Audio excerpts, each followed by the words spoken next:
Hi, everyone. Catherine Williams with Dimensional Fund Advisors, and we're coming to you live from our annual Practice Management Symposium. When we hit the fourth quarter of every year, and I know for many of the clients we work with, nothing denotes that fourth quarter like getting the invitation in your inbox for strategic planning. What are you going to do over the next year? How are you going to move your goals forward, even beyond 2026 in this case?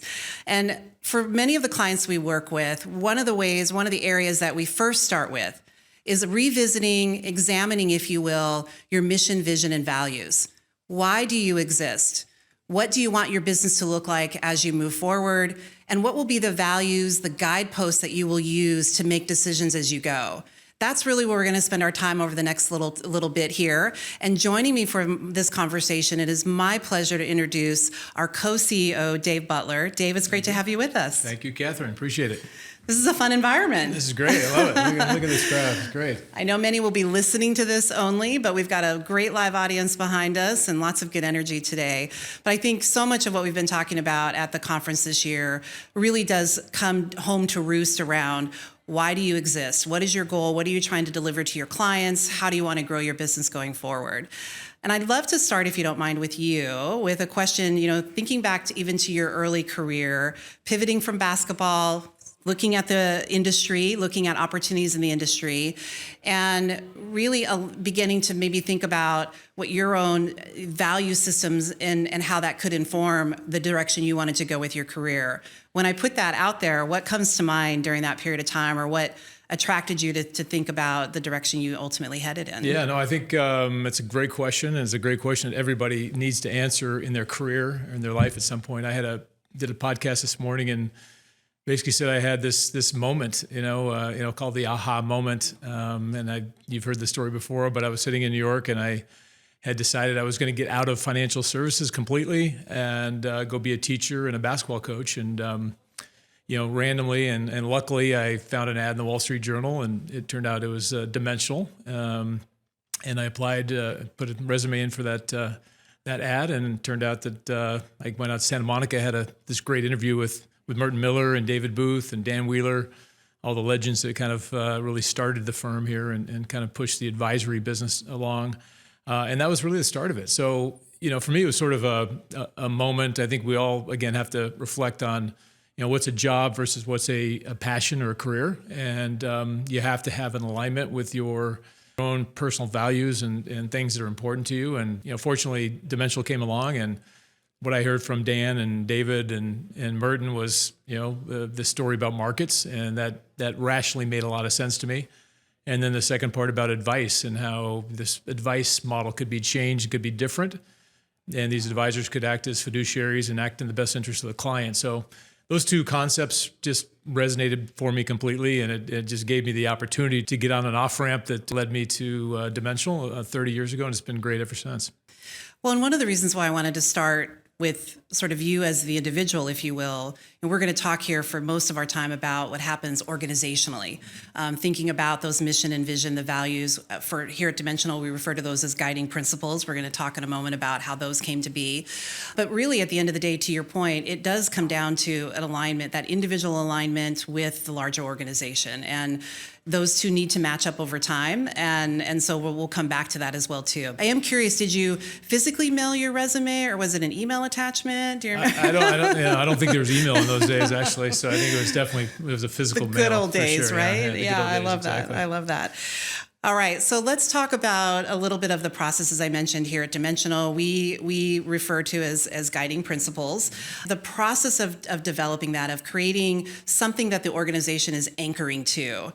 I'd love to take you back to that time when the people that were in the room, the process of that, because often, even when we're engaging with organizations that are 20, 25, 30 years old, they may have worked something up that looked really pretty and lovely a few years ago, but there can be some heartburn to revisiting it. Do you have the right people in the room?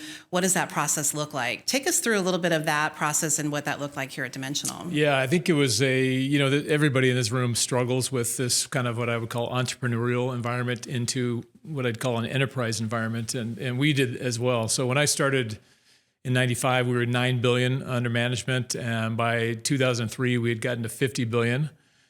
And David Booth and team at the time decided that we needed to kind of have a better vision around how we were going to, build out the firm. And so one of the simple metrics was if we stayed on the same growth rate from the start of our existence in 81 to the 50 billion in 2003, that growth rate would lead us to 2018, 15 years, and we'd be at 500 billion. Yeah. So that was kind of the first, I'd say, statement for the firm. And I actually have to say people were confused by that because we had never talked about goals around AUM or NNA. We always just talked about doing the right thing and doing it well and so forth. And so we had to actually step back a little bit and redefine or kind of refine what that 50 to 500 billion dollar mark was. And it was really about being a steward to the assets. So the question and the challenge I'd say that David gave to the firm, particularly all the department heads, was, look, if we're going to be 500 billion, and we think we will, given the growth rate in the past and what we're doing, how are you going to develop your department, and how are you going to have the infrastructure to be able to handle $500 billion in a high stewardship kind of capacity? So it was really our first moment of stepping back and saying, hey, we're going to become a big organization, and we need to think through what that means to the team, to the culture, to the organization, et cetera. And then on the heels of that, I'd say probably a couple weeks later, we did sit down as a group. There's probably 15 to 20 people, big conference room, whiteboards, and we started talking about these guiding principles. And David was not a big fan of mission statements because he thought just one statement, one line was too simple to really capture the essence of an entire organization. So he came up with this kind of concept of guiding principles. And really what we had was an open conversation in the room, and we had people from HR and operations and portfolio management, trading. We had Gene Fahman, Ken French there. We had our academics, and we sat in a room for probably a day and a half. And really? And what you find, I think, in trying to come up with words that become guiding principles or that will be posted on the wall. Yes. It's a very difficult process. It's not easy to come to a really succinct set of words that you think are going to be reflective of the organization. So it was an effort. It's not an easy process, and most people think it's kind of easy just to throw some words on a piece of paper and you're good to go. But it's not. It's a process, and it needs to be a process. It needs to be an open dialogue. It needs to be a kind of a hard pressed process to get to the right words that I think are going to be reflective of the organization. Well, and I think in what we've observed as well is that, to your point, I actually don't care what you call it, so to speak. It can be, you can be your guideposts, it can be guiding principles, it can be full on mission, vision, values, whatever you want to call it. Put pen to paper, so get it out of your heads and get it onto paper, if you will, and really think very carefully about those three questions that I started with. Yeah. Why do we exist? What do we want this business to look like? That's the difference between mission and vision. It's one of the questions we often get. And then what are the value systems that's going to drive that? Over time, and I will date myself by saying this, having been a part of the industry for, I used to say over 20 years, and now my team gently tells me to say I'm almost 30 years. But, rarely do we see sort of the values change. I mean, certainly if there's something really significantly happens in the business, there might be a little bit of a shift. But mission and vision for sure can over time. And so how do you strike that balance between those things that are evergreen that you're going to anchor to versus the things that kind of need to evolve and change, even as you and I were talking the other day about, the transition from G1 to G2 and getting that fresh set of eyes, that fresh perspective, and ultimately, hopefully, a fresh buy-in on what that looks like. So fast forward here a few years now, if you will, where we've had our guiding principles. As you said, they are literally on the wall, which we're going to talk about in a moment, almost in every single dimensional office. Why has it been important to have these guiding principles? What do you think is really drives the meaning behind that? When people start a company or an entity and they know what their principles are, they know what their foundational kind of views are on how to run the business. And we all assume that everybody else knows that as well. Right. And that's probably one of the biggest hurdles, I think, for early entrepreneurial stages. When you can sit in a room and you have 5 or 10 or 15 or even 25 people, you can sit in a room and you can talk to people directly about what those foundational principles are. And when you get to 150 or where we are now, 1,700 and 15 global offices, you start to scratch your head and say, okay, how do we make sure that new hire in Singapore or that new analyst in Australia understands what the firm's about and understands why we do what we do and how we do it. And so, having something formal and formalized, I think, is really important for organizations as they grow, because people do need to hear repetition. I'm really big in summary, and I think you have to think through some simple statements that people can repetitively say and believe as the organization gets bigger. I'd also just say one other item with that. I mean, that can go the other way too. So you can put something on the wall, and people walk by it and go, yeah, that's what they say on the wall, but that's not how it works here. And so that could even be more detrimental than actually not doing it at all. So, part of it is actually, living the principles completely. Part of that is having everybody up and down the line understand what those are. So it has to be, from the CEO all the way to the person that's greeting people at the front desk. Everybody has to buy into it. Yeah. The belief has to be there. And if people can't see it, it's oftentimes harder to actually try to understand and imagine it in a way that you like it to be. Yeah. So that's an important part. And finally, I'll just say, stories, I think, is another big example. So you want to celebrate stories from the past that actually reflect whatever the words are on the wall. Yeah. And we do that quite often with videos. So we have a lot of videos, as you know, around concepts that would support the guiding principles and kind of beliefs that the founders particularly have had over the years. Yeah. And that's an important part of our tradition, our culture as well. Yeah. And allowing a degree of autonomy that anyone in the organization, if they see anything that is counter to your mission and vision, your value system, your guiding principles, that it's like you have a responsibility, an obligation almost, to put your hand up and say, "Hey, can we at least talk about this?" And we just heard in a prior session this idea of asking the question why 5 times, and there was a little bit of question the decisions that are being made, and create a level of trust that people can put their hand in the air when they need to. I think I think that's right. I think people sometimes think of these types of statements as being maybe restrictive. Yeah, but they're actually, in my mind, more freeing than anything else. Agreed. Because I think it allows, particularly managers, this movement from, again, entrepreneur to enterprise is really difficult. Yeah. And, trying to figure out ways to, within an entrepreneurial environment, still have an enterprise environment, still have an entrepreneurial bent is really, really tough. So I love the old line, Phil Knight from Shoe Dog, the Nike founder, says, none of my heroes are micromanagers. Yeah. I love that line. I think, macro management can happen when you have really strong cultures and principles that are in place for a firm. Yeah. But you got to be able to respect the independent ability and nature to have people like yourself. I mean, this is all brand new. I mean, we didn't do this 20 years ago. Nope. So things like that, you have a lot of really smart, creative people.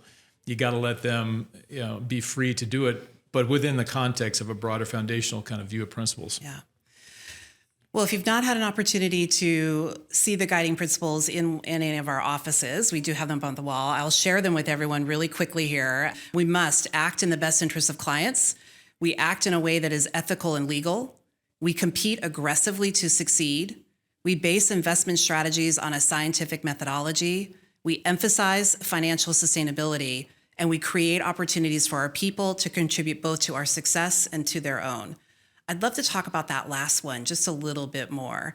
This idea that, we are coming back, where we started a moment ago around, we are individual contributors to a larger organization.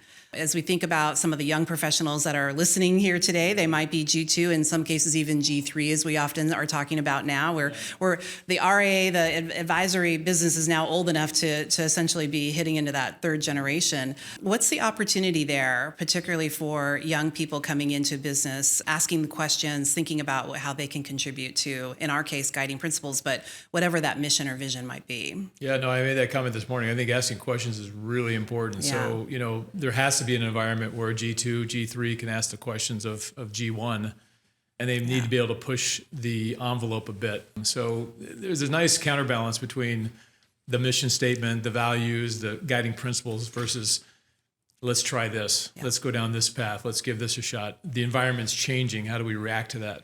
So I think as long as you have both kind of in vision, I think it's really important, and I think that allows for continued success.